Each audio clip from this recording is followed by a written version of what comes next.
At a train station, a group of travelers is waiting for the storm to pass so they can finally go home. Since everyone is so bored, a mysterious man decides to tell them one of his many stories, getting inspired by a guy's checkboard t-shirt. During the special chess exhibition, world champion Akira is playing against an advanced computer known as Super Blue.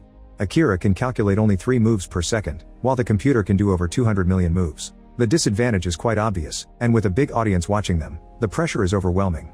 After a long tortuous match, Akira decides to admit his defeat by dropping his king. The audience gasps in shock while the host explains that this is the first time in history that a human has lost to a computer. As reporters surround Akira to take the pictures, the host says that Akira's face looks super blue and everyone laughs.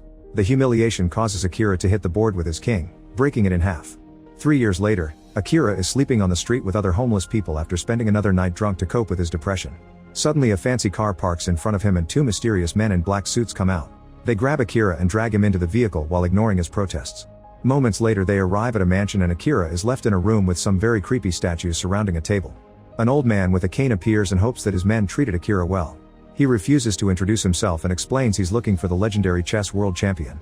Akira pretends he doesn't know what he is talking about, so the old man explains all the reasons why he thinks Akira is legendary. People used to believe that a Japanese person could never be a champion and Akira proved them wrong. He had lots of consecutive victories so he was named the strongest champion in history. He disgraced the game by losing to a computer, and just one loss was enough to drive him away from the game to the point his whereabouts are a mystery. The old man says he just wants to play against Akira as he picks up a handkerchief from the table to reveal a chess set. The sight is enough to make Akira sick, but he blames it on the hangover. The old man just keeps talking and shows off a binder with all the articles he collected about Akira. There are descriptions of how he fell into a deep depression and became homeless. Obviously there are pictures of him too, so the old man knows he got the right man. Then the old man explains that lots of people including himself lost money because they bet on Akira defeating the computer, so he wants compensation. Since Akira doesn't have money to pay, the old man wants him to play chess with him. Akira says he isn't a millionaire's plaything but the old man can tell he's scared of the board, so he grabs the white king and announces that Akira has already lost. Getting flashbacks of his last match, Akira finally snaps and makes the old man put the king back in place while mentioning what the right opening move is. The old man is incredibly pleased and moves his piece after moving Akira's. He tells him to sit with him, but Akira keeps pacing around the room because he thinks he doesn't need to sit to defeat a beginner. He just mentions his moves and the old man moves the pieces for him. While they play, the old man listens to an earpiece before making any move. He also mentions that chess is based on real battlefields, so the pieces represent soldiers being injured or killed. The old man thinks that chess is also a metaphor for life because people are doing their own form of chess with economic activity and love.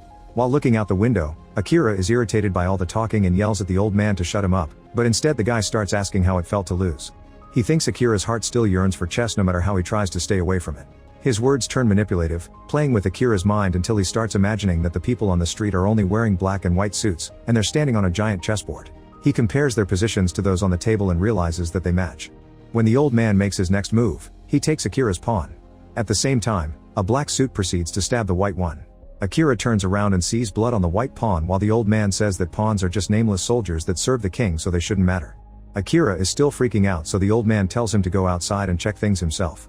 On the street, Akira is shocked to confirm that the people are real. He removes the knife from the fallen man, who smiles and asks him for the next move before dying. Suddenly the black and white suits walk away, leaving Akira alone with the body. A random woman screams when he sees him and Akira swears he isn't guilty as he drops the knife and runs away. Sometime later Akira is at a mental clinic to talk to Dr. Tomoda, who has been his psychiatrist since the exhibition. Losing made Akira have nightmares about being crushed by giant chess pieces, which made him irritated during the day. His wife Kumi was always supportive of him, but he couldn't handle it and ran away anyway. Kumi tried to follow him, yet Akira insisted that a defeated king couldn't protect the queen. Akira tells Tomoda what happened with the human chess, but Tomoda thinks he hallucinated the whole thing because Akira is in a bad mental state and only knows how to look at life through chess metaphors. At that moment a fax arrives with the question what's the next move repeated over and over on the page. While Akira yells his next move, Tomoda blames the message on a prank or a wrong number. However, when he opens his book, all the pages have become a chessboard. Soon another fax arrives showing that the old man's queen has taken Akira's knight. Suddenly Tomoda starts puking blood before he drops dead. His coffee cup says queen and a picture on the wall shows him riding a horse, which means he died because he was a knight. Akira then notices someone at the door and when it opens, he's shocked to see the black queen from the human game. She asks for his next move, so a terrified Akira runs away while the fax machine prints a chessboard. In the corridor, Akira finds a kid holding a drawing of the queen's move. The boy asks for the next move and Akira tries to choose his king, but the child explains that it would cause him to lose while revealing a drawing of the king dying. Then Akira starts running away while his mind fills with disturbing mental images of the pawn's death, the old man's manipulation, and bleeding chess pieces. In the parking lot, Akira gets in a car and doesn't notice that the keychain is a chess piece. When he starts the vehicle, it only moves diagonally, making him realize that this is the bishop. Akira immediately gets out of the car and is horrified to see that the parking lot has become a chess game too. He runs to get into another car with a rook keychain, but the vehicle won't start because it isn't his turn. At that moment, a black car moves and crashes right into his white rook. Thankfully, the airbag saves Akira from getting hurt. When he looks up, he sees the other driver running from the black car. Afterward, Akira goes to his old home and discovers it's up for sale. Since the rook is also known as the castle, taking Akira's rook meant taking his house. He thinks about the match and realizes the queen is next, meaning Kumi is in danger. Akira rushes back to the old man's place and announces he quits the match. He also wants to know where Kumi is. The old man says that if he wants to quit, he can remove his king from the board. The bad memories of his defeat immediately overwhelm him and Akira refuses to let that happen again, so he sits down to finish the game. Both men spend several hours without paying attention to anything except the chessboard between them, thinking carefully about all their moves before making them. Eventually, Akira announces checkmate in 2 moves, so he advises his opponent to give up. However, the old man has already noticed this and wonders if Akira is ready to make another sacrifice. Then the old guy's guards drag a blindfolded Akira to a stadium with a huge chessboard in the middle, and the position of the pieces matches their game. There are hundreds of seats but no audience, yet the old man calls it the perfect venue for the finale. He also tells the story of an Arabian king who played chess using prisoners to make it a real battle. When Akira takes off the blindfold, he realizes that the pieces are human again. The old man points out that chess will always be cruel because no matter if the other pieces are protected, a king always has to die at the end.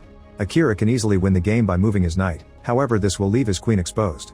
The guards remove the mask from the queen and Akira is horrified to discover it's Kumi. The black rook has a knife and can kill Kumi. Akira tries to run toward her, but a sniper shoots at the board to stop him. The old guy explains that the penalty for moving on his own is death. Now Akira has to make a choice, win the game and lose his wife, or lose the game to save her.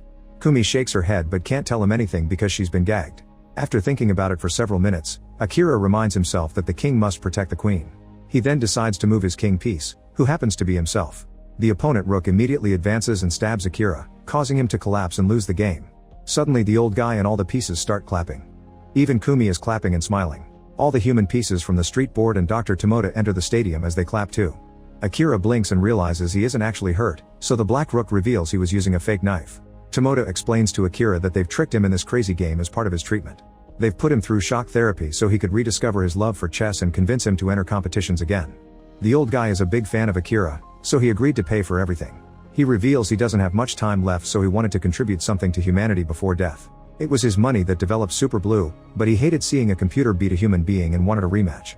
It turns out Super Blue has been telling the old guy what pieces to move through the earpiece, so Akira has been actually playing against it all along. Akira gets sad for a second because it means he lost against the computer again.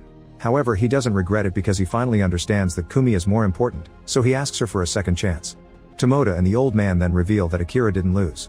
The computer can't understand the concept of self-sacrifice, so Akira's move was incomprehensible and made the system overload. When Akira turns around, he sees smoke coming out of Super Blue and realizes he did win. The old man concludes that machines can't calculate for love, so Akira made his best move. Kumi congratulates him and calls him champion before they reconcile with a hug. Make sure to subscribe and turn on notifications so you can watch more videos like this. Thanks for watching.